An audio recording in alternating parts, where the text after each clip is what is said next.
Hello students, कैसे हो आप। आई होप कि आप सब अच्छे होंगे। दोस्तों, जैसा कि आप जानते हो कि आज हम पढ़ने वाले हैं परसेंटेज, और परसेंटेज का हमें बेसिक भी जानना है।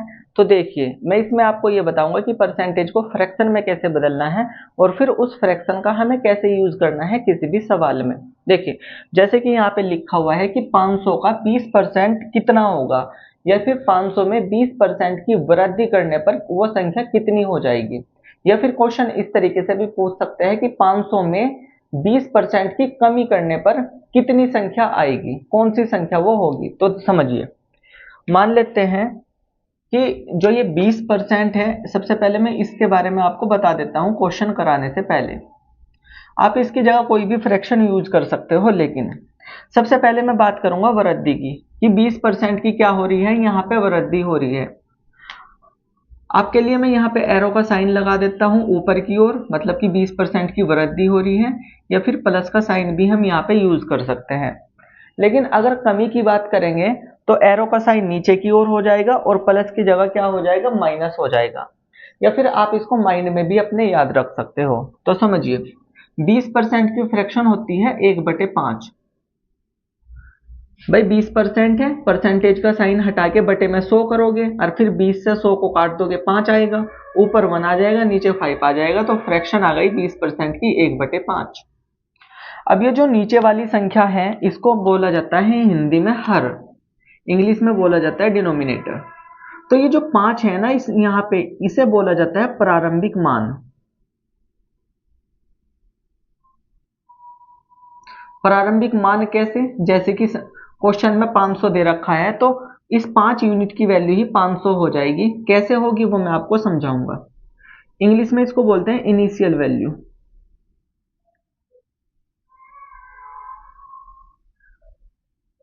और ये जो वैल्यू आती है ऊपर, जिसे नुमरेटर बोला जाता है, या हिंदी में इसको अंश बोला जाता है, इसको बोला जाता है वृद्धि या फिर कमी। तो यहाँ पे वृद्धि की बात हो रही है, तो इसका मतलब यह है कि 5 में 1 की क्या हो रही है, वृद्धि हो रही है। वृद्धि का मतलब क्या होता है, इंक्रीज। लेकिन ये जो 5 और 1 है, अब यहाँ पे 5 तो प्रारंभिक मान हो गया, 1 की वृद्धि होगी। अगर 5 में 1 की वृद्धि हो जाती है तो वो संख्या कितनी आ जाती है, तो वो संख्या आ जाती है 6। क्योंकि 5 में क्या हुआ, 1 की वृद्धि हो गई, तो कितनी संख्या आ गई, 6 यूनिट आ गई। और इस 6 को ही क्या बोला जाएगा, अंतिम मान।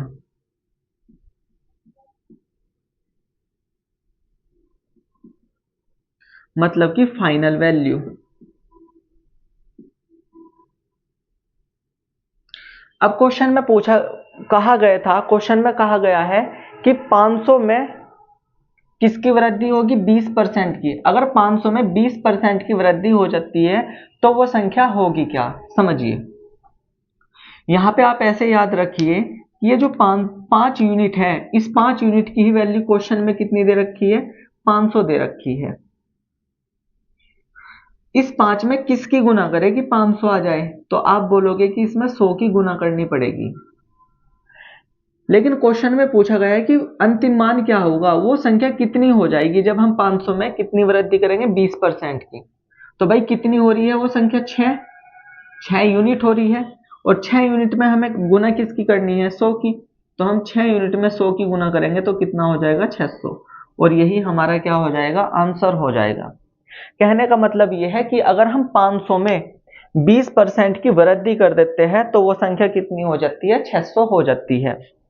क्योंकि यहाँ पे वृद्धि जो है, अगर यूनिट में देखते हैं कितनी हो रही है, 1 की। लेकिन यहाँ पे कितना गुना है, 100, तो 1 का भी कितना गुना करेंगे, 100 का। मतलब कि इस संख्या में जो 500 दे रखी थी, उसमें कितनी वृद्धि करनी पड़ी, 100 की। और टोटल कितनी हो गई, वो 600। इस तरह के जो कंसेप्ट होते हैं वो एग्जाम में बहुत ही आपको क्वेश्चन को इजी बना देते हैं आपके लिए। तो चलिए, इसको आप नोट कर लीजिए, फिर हम नेक्स्ट क्वेश्चन पे चलते हैं। इसी के बेस पे हम क्वेश्चन करेंगे।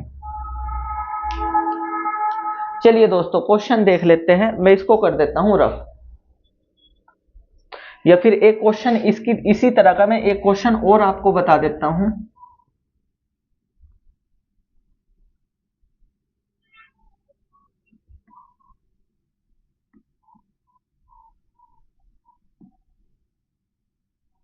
देखिए इसी तरह से मान लेते हैं कि आप किसी दुकान पे गए और आप वहां पे जींस खरीदने लगे और उस दुकान वाले ने आपको जींस बताई कितने की, 2500 रुपए की। तो क्वेश्चन है ये कि आपको जो जींस बताई वो कितने की बताई, 2500 रुपए की। मतलब कि 2500 जो है उस पर क्या है, एमआरपी है।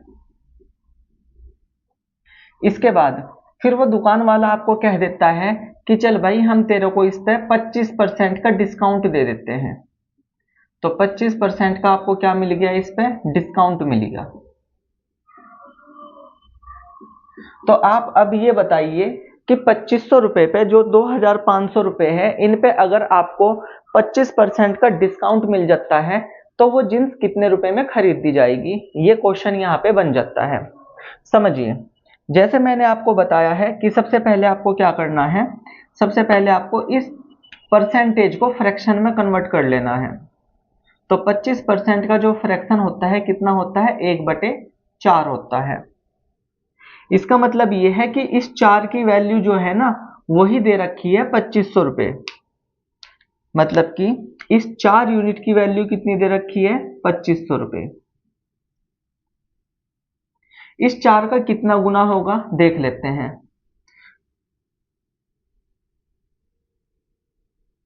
6 चौक 24 मतलब कि 6, कैरी 1 लगा, 6 दूनी 8 और 5 मतलब कि 625 गुना है।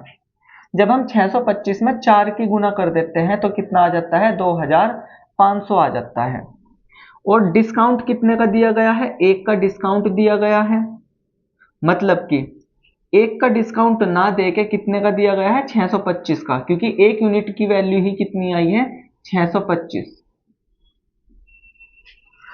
और 4 पे जब 1 का डिस्काउंट दिया गया है तो वो बेचेगा कितने में, 3 में। लेकिन 3 यूनिट नहीं है, 3 में हमें क्या करना पड़ेगा, 625 की गुना करनी पड़ेगी। जब हम 3 में 625 की गुना कर देते हैं तो कितना आ जाता है, 1875। देखिए 3 की गुना 5 में करेंगे, 15 का 5 का कैरी 1 और ये आ जाएगा 7 और फिर 3 की मल्टीप्लाई 6 में करोगे तो 18। मतलब कि 1875, 1875 रुपए की आपको वो जींस मिल जाएगी, जिसका एमआरपी कितना था, 2500। अगर किसी जींस पे या किसी भी आर्टिकल पे एमआरपी पड़ा हुआ है 2500 रुपए और अगर उस पर आपको डिस्काउंट दिया गया है 25% का, तो इसका मतलब ये है कि डिस्काउंट के बाद आपको जो वो जींस या फिर आर्टिकल मिलेगा वो 1875 रुपए का मिल जाएगा।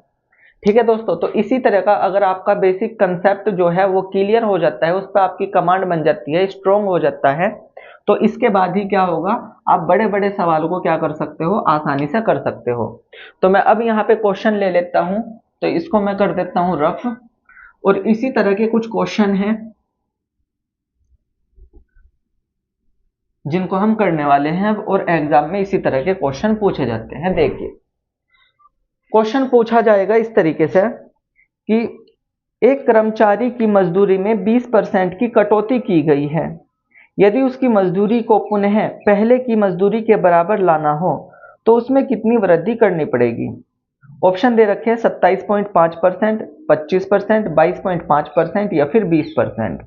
तो देखिए जो इसमें दे रखा है मैं वो लिख देता हूं। क्वेश्चन नंबर है फर्स्ट। इससे पहले बेसिक मैंने आपको पढ़ाया लेकिन ये क्वेश्चन नंबर फर्स्ट है।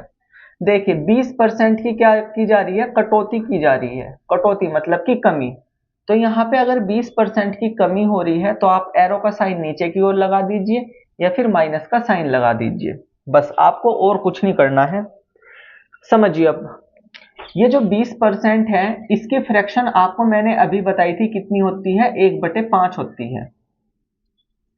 मतलब कि अगर पहले 5 थी उसकी मजदूरी, अब कितनी होगी, एक कम हो गई, कितनी हो जाएगी, 4। मतलब कि अब के टाइम में उसकी जो मजदूरी थी वो कितनी थी, 5 थी, लेकिन अब कमी कर दी, कितनी होगी, 4। लेकिन क्वेश्चन में ये पूछा गया है कि उसकी मजदूरी को पहले जितना करने के लिए कितनी वृद्धि करनी पड़ेगी। देखिए पहले कितनी थी, 5, अब कितनी है, 4। तो हमें इस 4 से क्या करनी है, 5 करनी है। तो अगर हम 4 से 5 करेंगे तो कितने की वृद्धि करेंगे, 1 की। भाई 4 से हमें 5 पे जाना है तो 1 की वृद्धि होगी, लेकिन कितने से होगी? तो देखिए 4 से की है वृद्धि, तो 4 को रखना है डिनोमिनेटर में। और परसेंटेज के लिए क्या करना है? गुना में 100 कर दो। 4 से इसको काट देते हैं तो कितना आ जाता है? 25%। लेकिन अगर आपको 1/4 फ्रैक्शन की परसेंटेज वैल्यू याद है तो आप इसको क्या कर सकते हो? डायरेक्ट भी कर सकते हो। तो हमारा आंसर क्या आ जाता है? 25%। तो कहने का मतलब ये है कि अगर कोई इंसान है, कोई आदमी है, उसकी मजदूरी को अगर 20% कम कर दिया जाता है और उसकी मजदूरी को पहले जितना करने के लिए उसमें कितनी वृद्धि करनी पड़ेगी? 25% की वृद्धि करनी पड़ेगी।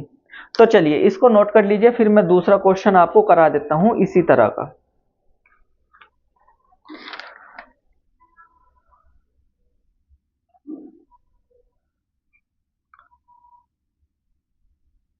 देखिए इस तरह का क्वेश्चन बहुत ज्यादा पूछा जाता है, आपको पता होना भी चाहिए। एग्जाम में बहुत क्वेश्चन पूछे जाते हैं इस तरह के।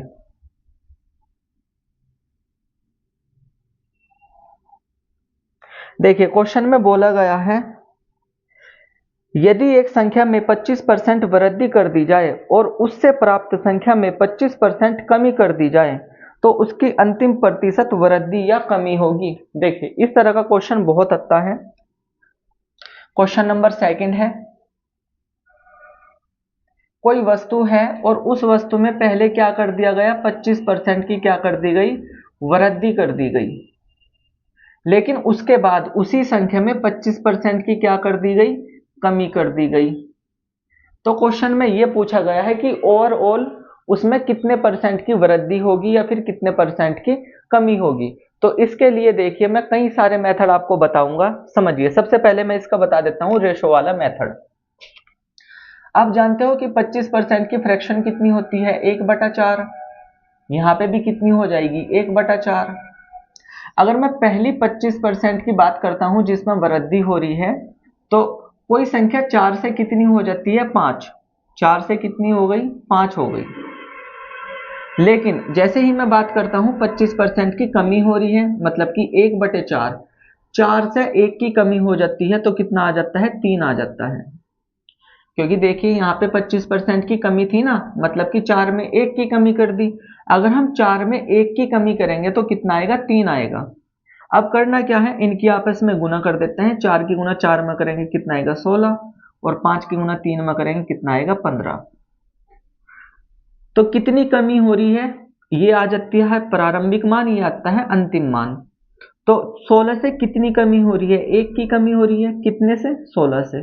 और परसेंटेज के लिए गुना में 100। अब आपको क्या करना है? इसको चेंज कर लेना है परसेंटेज में। 4 से काट दो, 4 आ गया। 4 से काट दिया, 25। 4 से जब इसको डिवाइड करोगे तो 6 से ही 1/4% आएगा। लेकिन अगर आपको पहले से ही याद हो कि 1/16 जो है उसकी फ्रैक्शन वैल्यू होती है 6 से ही 1/4%, तो फिर हम डायरेक्ट लिख सकते थे। और यहाँ पे क्या हो रही है? कमी हो रही है। देखिए 16 से 15 हो रहा है, मतलब कि 1 की कमी हो रही है। परसेंटेज में कितनी कमी हो रही है? 6 से ही 1/4% की कमी हो रही है। तो आपका आंसर क्या हो जाएगा कि 6 से ही 1/4% की कमी हो जाती है अगर किसी संख्या में 25% की वृद्धि कर दी जाती है और फिर उसमें 25% की क्या कर दी जाती है? कमी कर दी जाती है। लेकिन ये तो था रेशो वाला मेथड। रेशो से अलग भी एक मेथड है, 100 मान के भी हम इसको कर सकते हैं। और एक फॉर्मूला भी आता है जिससे हम इसको कर सकते हैं। देखिए आपने एक फॉर्मूला पढ़ा होगा, इसको मैं रफ कर देता हूं। Successive percentage change. जो सक्सेसिव परसेंटेज चेंज होता है वो फॉर्मूला मैं यहाँ पे लिख देता हूँ। देखिए फॉर्मूला होता है plus minus X plus minus Y plus minus X गुना वाई और बटे में 100। ये एक फॉर्मूला है जो कि सक्सेसिव परसेंटेज चेंज में प्रयोग किया जाता है। मतलब कि अगर किसी संख्या में कमी हो रही है और वृद्धि हो रही है वहां पे ये यूज किया जाता है। देखिए वृद्धि के लिए हम प्लस का साइन लेकर चलेंगे और कमी के लिए माइनस का। तो सबसे पहले 25% की क्या हो रही है? वृद्धि हो रही है। देखिए 25% की वृद्धि हो रही है तो 25% लिखेंगे प्लस में। उसके बाद 25% की कमी हो रही है तो यहाँ पे लिखेंगे -25। और समझिए, एक संख्या में वृद्धि हो रही है, एक में कमी हो रही है, मतलब कि एक है प्लस और एक है माइनस।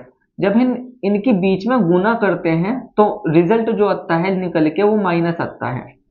तो यहाँ पे माइनस का साइन लगेगा और x की जगह कितना है 25 और y की जगह कितना है 25 और बटे में कितना है 100। तो देखिए ये प्लस का 25 है, ये माइनस का 25 है, कैंसिल हो गया। यहाँ पे कितना आ गया 25 से इसको काट दो तो ये आ गया 4। तो ये आ जाता है -25/4 और -25/4 को ही हम क्या लिख सकते हैं, माइनस का 6 सही 1/4%। और ये माइनस क्या बता रहा है, ये माइनस बता रहा है कि यहाँ पे क्या हो रही है, कमी हो रही है। ठीक है दोस्तों, आप इसको नोट कर लीजिए, लेकिन इसको हम डायरेक्ट करना भी बताएंगे। आप इसको एक बार नोट कर लीजिए, मैं फिर करूंगा इसको रफ। चलिए दोस्तों, मैं इसको कर देता हूं रफ। अब समझिए, ये जो सक्सेसिव परसेंटेज चेंज है ना, अगर संख्या यहाँ पे सेम हो जाती है, जैसे कि इस क्वेश्चन में है ना कि 25% की वृद्धि है, 25% की कमी है, अगर ये दोनों वैल्यू सेम हो जाती है तो फिर हम करेंगे कैसे। तो मैंने अभी फॉर्मूला बताया plus minus X plus minus Y plus minus X गुना वाई और बटे में 100। ये फॉर्मूला मैंने अभी बताया आपको, लेकिन इस फॉर्मूले में जो स्टार्टिंग की वैल्यू है इसका कोई यहाँ पे मतलब नहीं है। जो प्लस माइनस एक्स वाई है इसका कोई मतलब नहीं है। और अगर ये दोनों संख्या सेम है, इसका मतलब या तो एक्स ले लो दोनों को या फिर दोनों को वाई ले लो। तो मैं यहाँ पे दोनों को ले लेता हूँ एक्स, तो डायरेक्ट आ जाता है प्लस माइनस और हमेशा क्या होगी, कमी होगी, एक्स स्क्वायर बटे 100। क्योंकि देखिए भाई x गुना वाई था और बटे में 100 था, यही तो बची थी लास्ट में संख्या। तो मैं y को x मान लेता हूं, तो x की गुना x में करेंगे तो कितना आएगा एक्स स्क्वायर और बटे में 100। तो वही मैंने यहाँ पे लिखा है। इसके बाद होता क्या है कि x की वैल्यू कितनी है 25, तो 25 का कर दो स्क्वायर और बटे में कितना है 100। तो 25 का स्क्वायर करेंगे 625 और बटे में कितना है 100 और 25 से काट दे, ये 25 आ गया, 25 से इसको काटो 4 आ गया और 4 से 25 को डिवाइड करोगे तो 6 सही 1/4 आ जाएगा परसेंटेज में। और हमेशा मैंने क्या बताया है कि हमेशा ऐसे सवालों में क्या होगी, कमी होगी। तो कितने की कमी हो रही है, 6 सही 1/4% की कमी हो रही है। आप इस क्वेश्चन को नोट कीजिए, फिर मैं चलता हूं नेक्स्ट क्वेश्चन पे।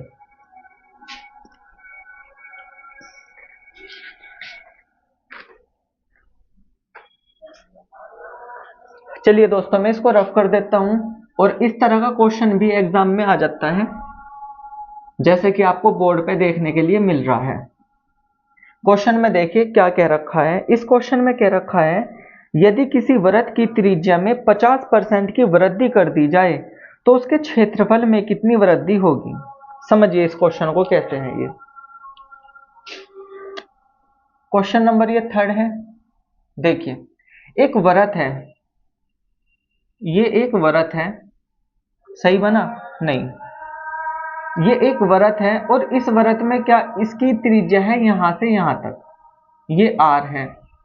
अब इस r में क्या कर दिया, 50% की वृद्धि कर दी। कितनी दोस्तों, 50% की वृद्धि। जैसे ही इसमें 50% की वृद्धि की जाएगी तो इसका मतलब इसकी रेडियस अब यहां से मान लेते हैं यहां पे पहुंच गई। हालांकि इतनी ज्यादा होनी चाहिए क्योंकि ये 100% है, इतनी ज्यादा करनी पड़ेगी, तो मान लेते हैं यहाँ पे है। यह हम अंदाजे से लाइन खींच देते हैं कि ये है फाइनल जो सर्कल बना 50% की वृद्धि करने के बाद, वो ये है। इसके बाद इसमें कहा गया है कि इसके क्षेत्रफल में कितनी वृद्धि हुई। तो इसको हम ऐसे करेंगे, देखिए भाई 50% का मतलब फ्रैक्शन होता है 1/2। 1/2 मतलब कि कोई संख्या 2 से कितनी हो गई, 3 हो गई वृद्धि होने के बाद। 2 में कितने की वृद्धि हो रही है, 1 की, जिसके कारण 2 से संख्या हो रही है 3। उसके बाद फिर कितनी हो रही है, 2 से कितनी हो रही है, 3 हो रही है। मैंने यहाँ पे 2 बार क्यों लिख दिया, क्योंकि आप बहुत अच्छे से जानते हो कि जो वृत्त होता है उसका जो एरिया होता है, जो क्षेत्रफल होता है, वो होता है पाई आर स्क्वायर। अब देखिए ये जो पाई है ना, इसका मान होता है 22/7, या आप लिख सकते हो 3.14 इस तरीके से। तो ये तो कांस्टेंट हो जाता है, इसका यहाँ पे कोई मतलब नहीं होता है, सिर्फ हम आर स्क्वायर को लेके चलते हैं। आर स्क्वायर का मतलब क्या होता है, देखिए आर स्क्वायर का मतलब होता है आर मल्टीप्लाई आर, मतलब कि 2 बार हम इसको लिख सकते हैं, जिसके कारण मैंने इस रेशो को भी क्या किया है, 2 बार लिख दिया है। 2 में कितने की वृद्धि हुई, 1 की, तो 2 से कितना हो गया, 3। फिर दोबारा इस आर के लिए हो गई बात, इस आर के लिए अगर हम बात करते हैं तो 2 में 1 की वृद्धि हो रही है तो 3 हो जाती है, तो 2 से कितनी हो रही है वैल्यू, 3 हो रही है। अब इसमें देखना है कितनी वृद्धि है, कि 2 की गुना 2 में करेंगे तो कितना आएगा, 4। 3 की गुना 3 में करेंगे कितना आएगा, 9। कितने की वृद्धि हुई, 5 की। 4 से कोई संख्या कितनी हो गई, 9 हो गई, मतलब कि 5 की वृद्धि हुई। और 5 की वृद्धि कितने से हो रही है, इस 4 से हो रही है। और परसेंटेज के लिए गुना में कितना, 100। 4 से 100 को कट्टो कितना आएगा, 25 आएगा। और 25 की गुना 5 में कर देंगे तो कितना आ जाएगा, 125%। और यही हमारा क्या हो जाएगा, आंसर हो जाएगा। तो आई होप कि दोस्तों ये जो बेसिक मैंने आपको बताया है, ये बेसिक आपको अच्छे से समझ में आ गया होगा। मैं इसके थोड़े एडवांस क्वेश्चन लेके आऊंगा नेक्स्ट क्लास में। आज के लिए इतना ही। Thanks for watching. मिलते हैं नेक्स्ट क्लास में।